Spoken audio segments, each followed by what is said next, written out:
My name is Lori Cannon. I am the surviving founder of this program called Open Hands Chicago.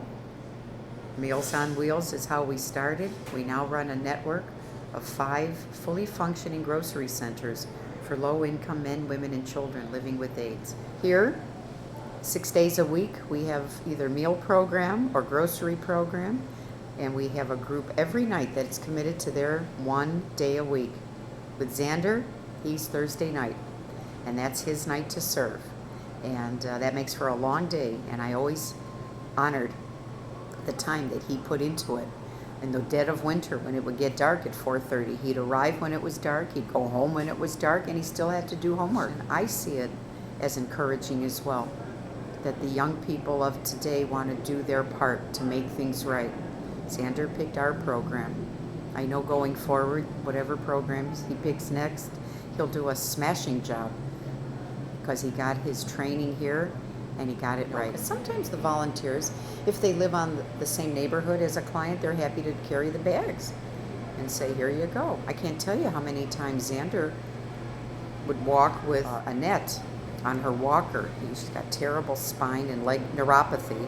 He'd carry her bags, he'd get her on the train, or he'd sit at the bus shelter with Mr. Ramirez, who was blind. And sometimes Pace got the order messed up, and he would talk to the dispatcher and says, well, this gentleman has got to find a way home. Now the order was put in.